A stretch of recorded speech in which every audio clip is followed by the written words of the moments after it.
దువ్వాడను తాను 28 ఏళ్ల పాటు గుడ్డిగా నమ్మానన్నారు వాణి. ఇప్పుడు తాను తన పిల్లల భవిష్యత్ ప్రశ్నార్థకమైందని చెప్తున్నారు. పిల్లలు తన బాధ్యతని, అది కూడా డిమాండ్గా పెట్టడం దారుణమన్నారు. రాంగ్ వెర్షన్తో ఉన్నారు.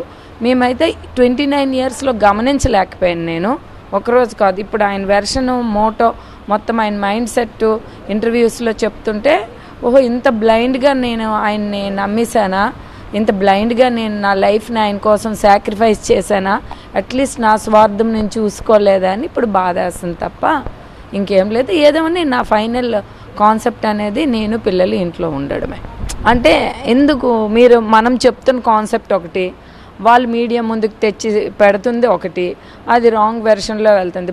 వాళ్ళ రిలేటివ్స్ అంతా వేరే ఆలోచనతో ఉన్నారు, అందరూ కలిసి ఉండాలని. మీ మీద డిమాండ్స్ కోరినట్టు 4 డిమాండ్లు అయిపోయేవి, అవి ఒక డిమాండ్, అట్లా వాళ్ళు ఫోకస్ చేసుకుంటున్నారు. చూసిన వాళ్ళకి ఎవరికైనా ఆస్తుల కోసం అనేది అనిపిస్తుంది. సో నేను అందుకే రిలేటివ్స్కి వద్దమ్మా, అది నేను 29 ఇయర్స్ ఆయనతో ఉన్నాను, ఆయన ఏంటి అనేది నాకు తెలుసు, కాబట్టి మీరు దయచేసి దీంట్లో అసెట్స్ కోసమై మీరు అట్లానే ఆయన చూసారా, మీరేం మాట్లాడారు, ఆయన ఏం మెసేజ్ పబ్లిక్ ఇస్తున్నారు అనేది నేను మా రిలేటివ్స్తో చెప్పడం జరిగింది. రోజు చెప్తున్నారు, పాప రమ్మంటారా మీరు అని నాకు అడుగుతున్నారు. మొన్న మా బంధువులు వచ్చారు. బంధువులు వచ్చి, సార్ మీ దగ్గర మేము 5 పాయింట్స్ వస్తున్నాం, 5 పాయింట్స్ కూడా మీరు సమాధానం చెప్తే ఈ సమస్యను క్లోజ్ చేస్తామని చెప్పారు. వాళ్ళ బంధువులు మా బంధువులు ఒకళ్ళే. సరే అని కూర్చోబెట్టాం. మా బ్రదర్ వెళ్ళాడు, శ్రీధర్, వెళ్ళి మాట్లాడటం జరిగింది. అందులో మొదటిగా ఏంటంటే నాకున్నటువంటి ఫ్యాక్టరీ, గ్రానైట్ ఫ్యాక్టరీ, ఒక ఇంచుమించు 20 కోట్లు పైదాటి విలువ ఉంటుంది. అది ఆల్రెడీ రాసి ఇచ్చేసాను. అందులో ఏదో టెక్నికల్ ప్రాబ్లం వచ్చిందంట, మళ్ళీ నేను వెళ్ళి సంతకం పెట్టాలంట, అది పెట్టేస్తా, క్లోజ్. ఇకపోతే ఇది ఇల్లు ఒకటి ఉంది చూడండి, ఇది ఇంచుమించు 6 కోట్లు పెట్టి కట్టించాను ఇల్లు. ఈ గృహం మీరు వెళ్ళి ఒకసారి చూడొచ్చు, 5 స్టార్ హోటల్లో ఉంటుంది. ఇంట్లోనే మేము 28 సంవత్సరాల నివాసం ఉన్నాం. ఈ షేర్డ్ హౌస్ది. ఈ నివాసం ఉన్నటువంటి ఇల్లు ఈరోజు తన పేరున రాసేయటానికి కూడా సిద్ధంగా ఒప్పుకున్నాను. ఇది 2వ పాయింట్. 3వ పాయింట్ ఏంటంటే పిల్లలకి చదువులు, పెళ్ళిళ్ళు అవన్నీ అన్నారు, అది నా బాధ్యత. అది డిమాండ్స్లోకి తీసుకురాకూడదు. ఎందుకంటే పిల్లలంటే నాకు ప్రాణం. పిల్లల్ని ఎవరో చెప్తే పిల్లలకి చదివిస్తాను, చూస్తానని చెప్పే కర్మ నాకు లేదు. అది నాకు డిమాండ్స్లో పెట్టకూడదు అసలు. నేనే చెప్తున్నాను ఏంటంటే పిల్లలకు సంబంధించిన చదువులు కానీ, ఇంకో పాపకు చేయవలసిన పెళ్ళిళ్ళు కానీ అవన్నీ నా బాధ్యత, నేను చూసుకుంటాను. ఆ కేసులు తనే ఇనిషియేట్ చేసింది కాబట్టి కేసుల ప్రకారం కోర్టు ఎలా నిర్ణయిస్తే అలా చేసుకోవటానికి 4వ పాయింట్. 5వది ఏంటి, ఇల్లు ముందు నుంచి నేను చెప్పాను, ఈ ఇల్లు నేను ఇవ్వను అని. ఎందుకు అన్నానంటే ఈ ఇంటికి వీలునామా రాసేయండి అది ఏదని అన్నారు. నేను వీలునామా ఏదో రాస్తే నాకు ఇంచుమించి ఈ ఆస్తి అంతా కలిపితే 30 కోట్లు అవుతుంది. ఈ బిల్డింగ్ ఒక 3 crores అవుతుంది, 3 కోట్లు అవుతుంది.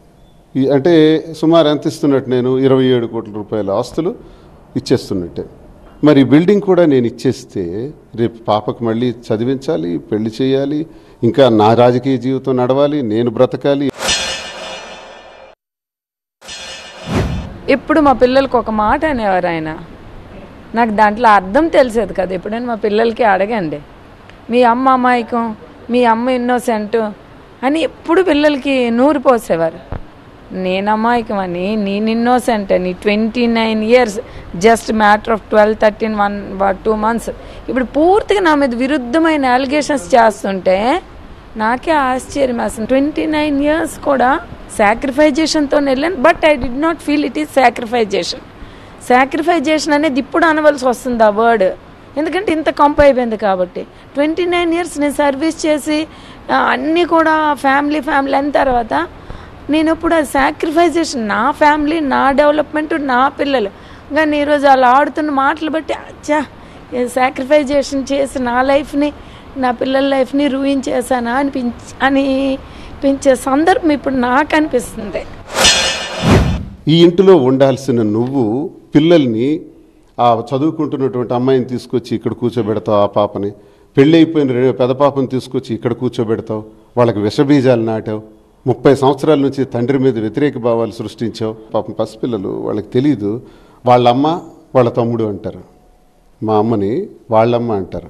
అంటే వాణి ఎలా పిలుస్తుంది అంటే అత్త అని పిలవద్దు, వాళ్ళమ్మ అని పిలుస్తుంది, మీ అమ్మ అని అంటది, లేకపోతే మీ తమ్ముడు అంటది. అదే వరబడి పిల్లలకు కూడా అలవాటు చేసింది.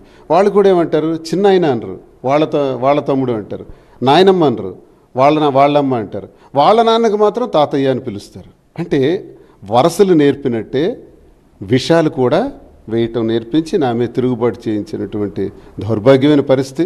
ఒకటే నేను చెప్తున్నాను సార్, న్యాయస్థానాలను ఆశ్రయించడం జరిగింది వాణి, నేను న్యాయస్థానాలకు వెళ్ళటం జరిగింది. ఇక్కడతో ఇది ముగించి మీ ఇంట్లో ఏదైతే ఇల్లుందో ఇంట్లో కూర్చొని న్యాయ పోరాటం చేయండి. లేదు న్యాయ పోరాటాలు ఆపేసి కాంప్రమైజ్కి వస్తారా, 27 కోట్ల రూపాయల ఆస్తులు తీసుకుపోండి. నేను ఇది మాత్రం రాసివ్వను. క్రిస్టల్ క్లియర్గా చెప్తున్నాను. ఇది ఏ స్థాయికి గొడవ వెళ్ళినా నేను ఇది రాసివ్వను.